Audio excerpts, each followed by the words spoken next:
몇 달 전에 새로 알게 된 친구들이랑 내기를 했어요. 올해 연말까지 SPX 4,500 이상으로 갈 수 있는가 없는가. 이거 S&P 500을 말하죠. 일단 저는 그 이상으로 갈 것이다 베팅을 했고, 그리고 나머지 두 친구들은 4,500까지 못 갈 것이다 라고 이제 하락장에 베팅을 했었어요. 그런데 이제 좀 컨텍스트를 드리자면, 이 친구들은 픽스드 인컴 하는 애들이에요. 픽스드 인컴이라고 하면 이제 채권, 본드를 말하는 건데, 근데 항상 보면은 이 채권 쪽 사람들은 너무 뭔가 비관적이야, 항상. 이게 선입견이긴 하지만 적어도 제 empirical evidence로는 점점 사실임이 입증되고 있는. 아무튼 이 내기에서 진 사람이 이긴 사람 밥 사주기, 뉴욕에 굉장히 유명한 어떤 미슐랭 식당에 가서 일단 저 혼자만 상승장에 베팅을 했기 때문에 지금 1대2로 갈렸으니까 뉴욕 세금이랑 팁까지 합하면은 만약에 제가 지면 저는 이제 한 1,000불 정도 날아가는 거죠, 한꺼번에. 참고로 왜 XPX로 내기를 했냐면, 미국 증시 전반을 말할 때 활용되는 레퍼런스 이제 지표라고 볼 수가 있죠. 이제 다우 존스 S&P라고는 하는데, 하지만 주로 이제 S&P 500을 봅니다. 왜냐하면 더 많은 기업들이 포함되어 있고 마켓을 움직인다고 할 수 있는 주요 플레이어들이 훨씬 더 많이 포진되어 있기 때문에. 그런데 이 증시 방향성으로 돌아와서 생각을 해보면, 사실 저는 작년 연말 그리고 올해 연초에도 몇 번 말했던 제 그 거시적인 뷰에는 거의 변함이 없어요. 연말에 한 4,600쯤을 예상한다고 했었는데 아직까지 크게 그 생각에서 벗어나진 않았고요. 지금 보면 그나마 지난주 금요일이 어느 정도 이제 반등장이 있어서 4471로 끝났는데, 사실 불과 일주일 전만 해도 4,300 그 이하까지도 크게 하락했던 상황이었죠, 미국 증시가. 그런데 이렇게 증시를 비관적으로 본 사람들은 이제 인플레이션, 그리고 그로 인한 이 supply chain issues, 그리고 또 그로 인한 2차, 3차적인 연쇄 효과들 때문에 이제 기업들이 힘들어질 것이고 earnings도 낮아질 것이다. 이 정도가 그들의 주장인데, 그런데 글쎄요, 저 같은 경우는 이런 우려들이, 이런 것들은 이제 그나마 지금 최근 미국 증시의 조정장이 찾아왔기 때문에 이제 마켓이 좀 약간 더 오버스럽게 반응하는 거지. 사실 이 인플레이션에 대한 우려는 항상 있었죠. 올해 연초부터, 아니면 더 이르게는 작년에 페드에서 한 3개월 만에 3조 달러 이상을 마켓에 풀면서 시작을 했었어요. 그닥 새로운 변수가 아니다. 오히려 이 인플레이션으로 인한 비용 증가를 기업들이 어떻게 대응할 것이고, 지금 상황을 보면은 이미 컨슈머 프라이스로 이전이 된 상황인 것 같기 때문에 그렇게까지 커스트 프레셔가 큰 마이너스가 아닐 것 같고, 그리고 또 이런 환경 속에서도 탄력성을 보여주는 비즈니스 모델들이 얼마나 되는가, 그리고 이 모든 것들에도 불구하고 이번 3분기부터 실적이 얼마나 잘 나오는가가 관건인데, 이제 지금부터 시작하는 이제 earning season 추이를 지켜보면 알 수가 있겠죠, 그런 것들은.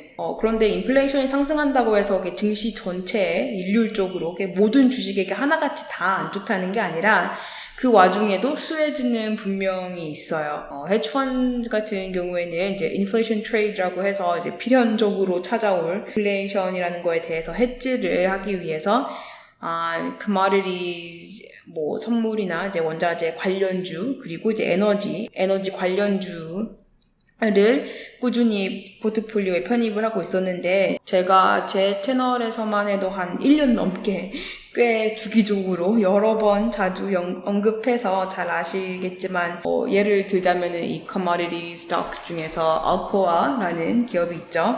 그리고 에너지주는 엑선 많이 언급했었고, 그런데 이 commodities, energy, 이쪽 주식이 무조건 다 좋다는 게 아니라, 이런 inflationary pressure가 있는 장에서 그 중에서도 펀더멘털이 뒷받침이 되는, 무엇보다 이 cash flow yield를 보는 게 중요하거든요. 이 cash yield가 높은 주식 위주로 이제 예시를 들어왔던 거예요. 알코아 같은 경우는 cash yield가 한 20%가 넘거든요. 그리고 심지어 알코아 같은 경우는 보면은 이번 실적이 굉장히 잘 나왔어요. 지금 earnings release를 보고 있는데, 이거는 어제 금요일 나왔었죠. 증시가 전반적으로 하락을 하는 추세에서도 이제 유일하게 잘 오르고 있던 와중에, 그런데 이번 실적도 너무 잘 나와서 하루에 한 15%가 뛰었거든요, 금요일 하루. 먼저 이거를 재무적인 관점에서 보면 the management announced a quarterly cash dividend of 10 cents per share. 이게 원래 알코아는 배당주가 아니었기 때문에 지금 처음으로 이제 캐시 디비던드를 발표를 했기 때문에 의미가 있었던 거고, 배당률 자체는 이제 낮지만 이만큼 성장을 하고도 새롭게 지금 배당을 시작할 수 있을 정도의 현금 여력이 있다는 게 중요하고요. And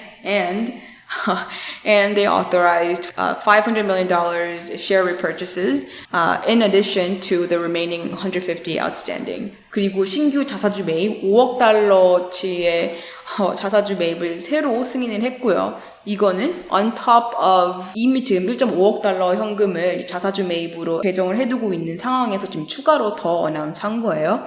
그리고 또 가장 중요한 건 이제 CEO가 직접 나와서 발표했던 말이 글로벌 시장에서 이제 글로벌 알루미늄 수급 불균형에 대해서 얘기를 하고, 지금 수요는 꾸준히 증가를 하고 있는데 이제 공급 제한이 있기 때문에 앞으로도 알루미늄 가격 상승 여력이 여전하다고 지금 설명을 하고 있고, 그리고 이렇게 기업 재무제표를 보고 간단히만 계산을 해봐도 지금 알루미늄 가격이 톤당 한 100불만 증가를 해도 알코아의 연간 EBITDA는 이게 $200 million 증가하는 효과가 나오고, 아니면은 그렇게까지 가격 상승 안 되고 한 톤당 한 10불만 움직여도 $80 million impact to annual EBITDA.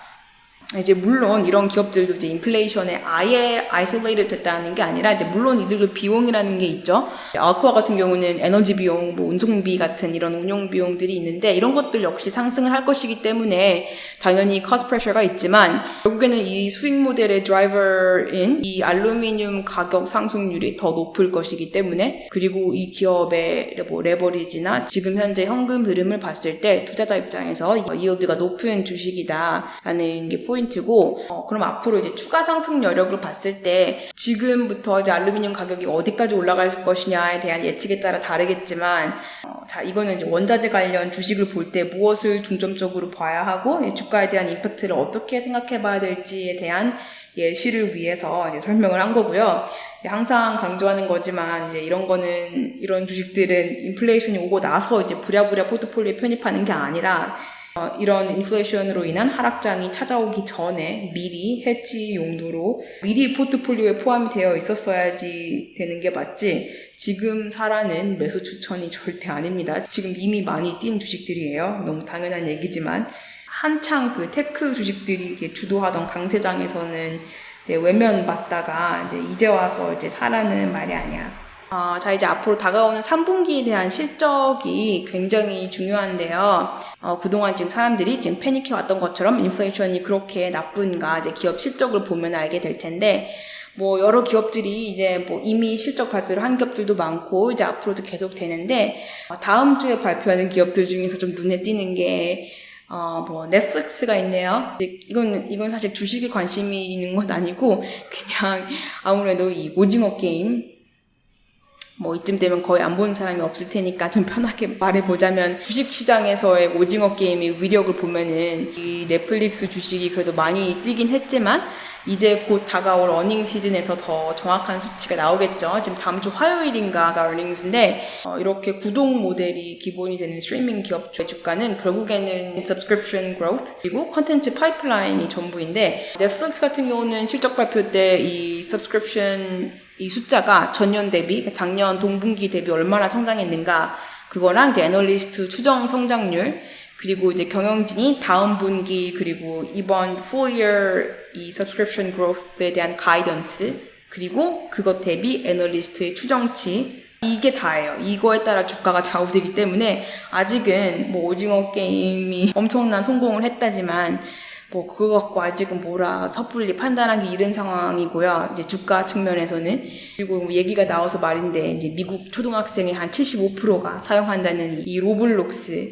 이 주식도 얘네도 이제 오징어 게임을 기반으로 한 게임을 만들어서 이제 수혜주가 될 것 같았지만, 주가는 그냥 그저 그런.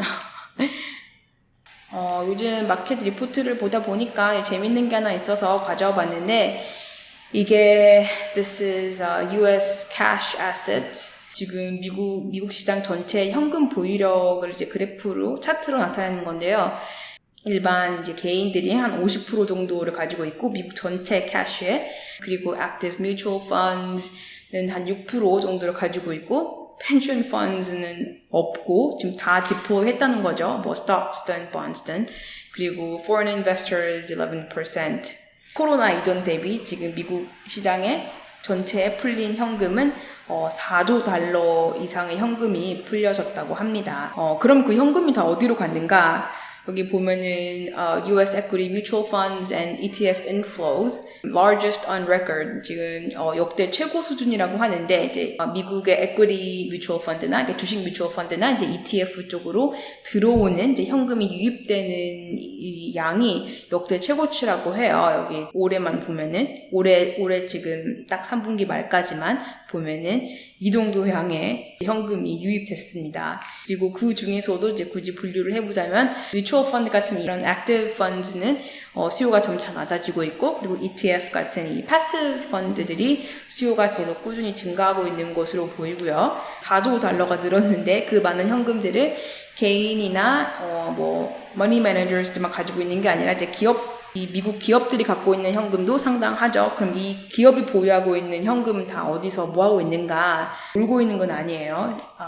All-time high of share buybacks. 지금 올해만 해도 지금 10월 8일 기준으로 8,840억 달러치의 자사주 매입 기업들이 자기 주식을 산다고 이제 발표를 하는 자사주 매입 authorization 이런 것들은 이제 public companies이기 때문에 이사회에서 다 승인을 해줘야 되거든요. 지금 자사주 매입으로 쓰일 것을 확정되어서 이렇게 승인받은 금액만 8,840억 달러치의 현금을 이제 기업이 지금 갖고 있다고 합니다. Interesting. 뭐냐면 이건 다 stock market한테 좋은 지표들이니까. 자, 마지막으로 하나 보여드리고 싶은 게 이제 IB들을 보면 미국 투자은행 이제 IB들이 각 하우스마다 이제 각 뱅크마다 자기들이 생각하는 이 매크로 지표들에 대한 예측치를 발표를 해요. 이게 뭐 매주도 하고 매달 매 분기마다 계속 업데이트를 하는데 예를 들어 골드만 같은 경우는 앞으로 3개월 후 그러니까 이제 2021년 올해 말 그리고 이제 6개월, 12개월 후 각각 이렇게 대충 움직일 것이라고 생각을 한다네요.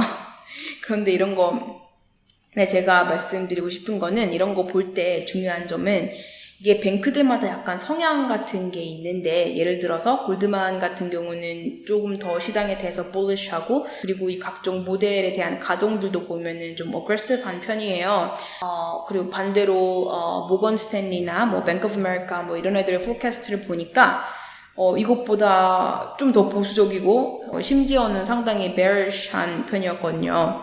그러니까 이런 거 참고할 때는 각 IB들마다 이제 다른 관점이나 이제 성향이나 바이어스가 있으니까 이런 것들을 감안해서 참고해 주시고 그리고 만약에 내가 이번 내기에서 이기면 미슐랭 식당에 가서 촬영하면서 나머지 2명을 디스하면서 밥 먹는 걸로 그걸 유튜브 콘텐츠로 그리고 만약에 내가 지면 그럼 망한 거지